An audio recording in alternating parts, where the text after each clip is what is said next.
আসসালামু আলাইকুম।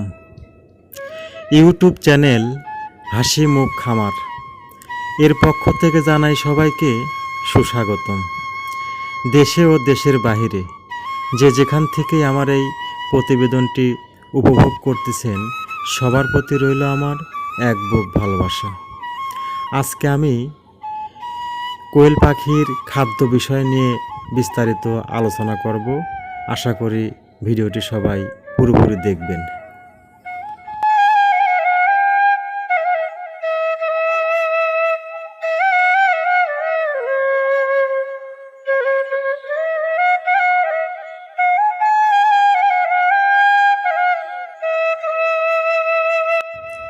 কোয়েল পাখির বয়স 1 দিন। শুরু হলো আপনার নারিশ ফিড খাওয়ানো। 30 দিন পর্যন্ত আপনাকে নারিশ ফিড খাওয়াতে হবে। আপনার পাখির বয়স যখন 30 দিন হয়ে যাবে, সঙ্গে সঙ্গে আপনার খামারে নারী ও পুরুষ পাখিগুলো ভাগ করতে হবে। ভাগ করে আপনাকে পুরুষ পাখি যদি যদি 20 ডিম তৈরি করতে চান, তাহলে শতকরা আপনার 30 পিস পুরুষ পাখি রাখবেন। এছাড়া সম্পূর্ণ পাখি আপনাকে আলাদা করতে হবে। আলাদা করে আর যে পাখিটা আপনার মহিলা পাখিটা রাখবেন, যদি 20 ডিম তৈরি না করেন, সেক্ষেত্রে আপনাকে পুরুষ পাখি রাখার কোনো দরকার নেই। আর পুরুষ পাখি না থাকলেও আপনার ডিমের কোনো সমস্যা হবে না। অনেকেই প্রশ্ন করতেছে যে ভাই, পুরুষ পাখি ছাড়া কি কোয়েল পাখি ডিম পারে? অবশ্যই পারে। আমরা যেটা লোকাল ডিম বলি, সেটা আপনাকে ওই পুরুষ পাখি ছাড়াই ডিম পাবেন ইনশাল্লাহ। তো যা হোক, 30 দিন যখন আপনার পাখির বয়স হবে, সঙ্গে সঙ্গে খাবার চেঞ্জ হয়ে যাবে। তখন তারা ডিমের জন্য আমরা লেয়ার খাদ্য খাওয়া শুরু করব। তো যা হোক, এই লেয়ার খাদ্য যদি আপনি কোনো দোকান থেকে কিনে খাওয়ান, তবে হয়তো ডিমের প্রোডাকশনটা একটু কম হবে। তো যা হোক, খাওয়ালে সমস্যা নেই।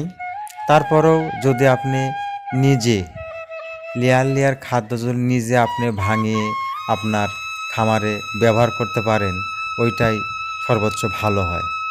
যদি না পান, সেক্ষেত্রে যে কোনো দোকান থেকে আপনি লেয়ার ফিড কিনে আপনার 30 দিন থেকে পাখিকে খাওয়ানো শুরু। ইনশাল্লাহ আপনার পাখি 40 থেকে 45 দিনের মধ্যেই ডিমে চলে আসবে।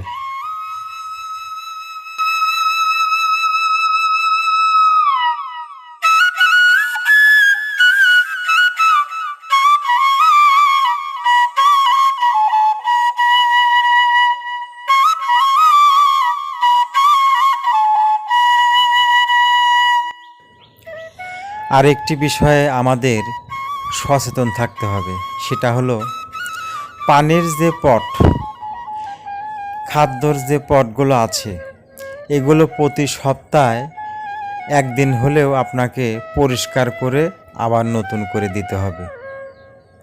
এতে ভাইরাস আক্রান্ত হতে পারে পাখি। অবশ্যই কথাটা খেয়াল রাখবেন। আর একটা বিষয় হচ্ছে, পানির স্পটের নিচে একটা স্ট্যান্ড পাওয়া যায়, একদম সীমিত দামের, 10 থেকে 12 টাকা পিস নেবে। অবশ্যই পানির বাটিগুলোকে স্ট্যান্ড ব্যবহার করে রাখবেন, তাহলে নিচের জীবাণু পানিতে যাবে না। এতে পাখি সুস্থ থাকবে।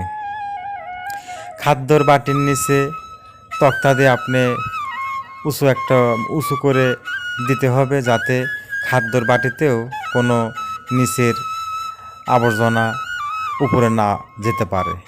এই বিষয়ে প্রত্যেকটা খামারিদের সচেতন থাকা দরকার। আর আমরা যদি এভাবে সচেতন থাকি, আমাদের কোয়েল পাখি সুস্থ থাকবে, এটাই বাস্তব।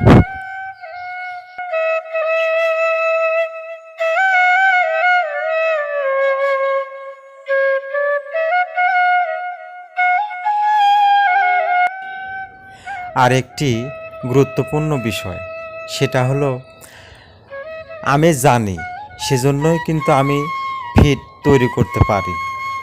আপনি যদি সব কিছু জেনে থাকেন তাহলে আপনি ফিড তৈরি করতে পারবেন। না জেনে কোনো সময়ের জন্য রিস্ক নেওয়া যাবে না।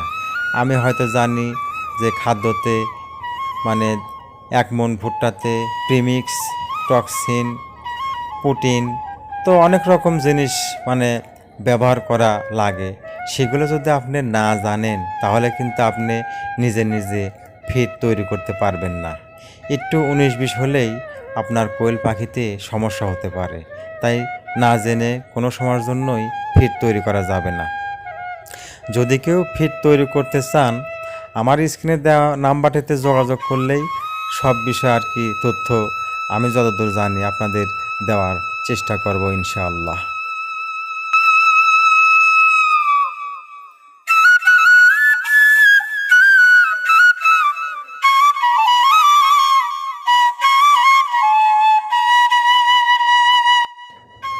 আর একটি কথা না বললেই নয়, যদি আমার চ্যানেলে আপনি নতুন হয়ে থাকেন অবশ্যই নতুন নতুন ভিডিও পেতে চ্যানেলটি সাবস্ক্রাইব করে সঙ্গেই থাকবেন।